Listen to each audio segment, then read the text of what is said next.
ताज्या घडामोडींसाठी स्वानंद न्यूजला सबस्क्राइब करा आणि बेल आयकॉनवर क्लिक करा।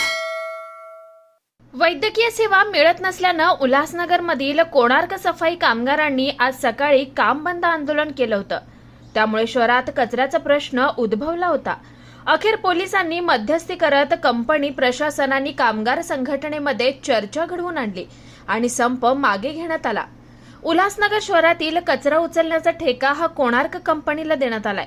या माध्यमातून 800 पेक्षा अधिक कामगार कार्यरत आहेत, परंतु त्यांना कंपनीमार्फत वैद्यकीय सेवा मिळत नसल्यानं आज कर्मचाऱ्यांनी अचानक काम बंद करत आंदोलन केलं। यावेळी पोलिसांनी मध्यस्थी करत कंपनी प्रशासनाने 4 दिवसात वैद्यकीय सेवा देण्याचं आश्वासन देण्यात आलं। त्यानंतर कामगार संघटनेनं आंदोलन मागे घेतलं आणि काम सुरळीत सुरू केलंय। आजचा जो बंद आहे तो उत्स्फूर्त बंद होता, काही नियोजित बंद अशा पद्धतीचा नव्हता। कामगारांना कायद्यात तरतूद असल्याने जो वैद्यकीय सेवा उपलब्ध असते ESIC च्या माध्यमातून ती अपडेट झाली नव्हती। तांत्रिक दृष्ट्या त्या दाखवत नसल्यामुळे कामगारांना आणि त्यांच्या कुटुंबियांना वैद्यकीय सेवेपासून वंचित राहावं लागत होतं, किंवा कोणावर जर वैद्यकीय अडीअडचण आली, कोण आजारी पडलं, ऍक्सिडेंट झाला, तर अशा वेळेस त्याला उपचार घेण्यासाठी तो कर्मचारी जो आपले दर महिन्याचे पैसे कापले जातात तरी सुद्धा तो पात्र ठरत नव्हता।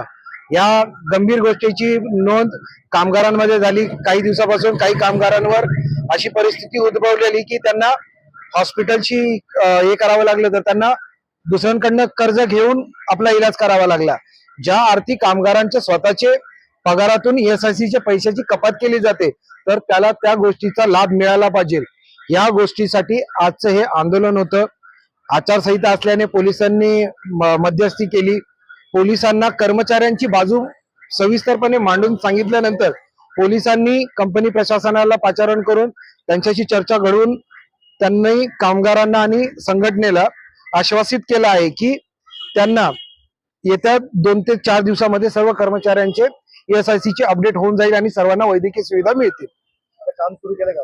आता आम्ही शहराला किंवा कंपनी प्रशासनाला वेठी धरणं हा संघटनेचा उद्देश नव्हता। फक्त कामगारांची जी अडचण आहे किंवा कामगारांना जो न्याय मिळवून द्यायचा होता, त्यामुळे आजचा हा बंद होता। तर आता आम्ही काम सुरू केलेलं आहे। आमचे कर्मचारी शहराला वेठीस धरण्यासाठी नाही आहेत, ते शहराचं काम करतात, पण शहराचे काम करणारी जी लोक आहेत त्यांचंही कुटुंब असते आणि त्यांनाही गरज असते आणि तोही माणूस असतो। ही भावना लक्षात घेता त्यांनाही वैद्यकीय सेवा तातडीची सेवा मिळावी हीच विनंती होती। आकाश साहने, स्वानंद मीडिया, उल्हासनगर। ताज्या घडामोडींसाठी स्वानंद न्यूजला सबस्क्राइब करा आणि बेल आयकॉनवर क्लिक करा।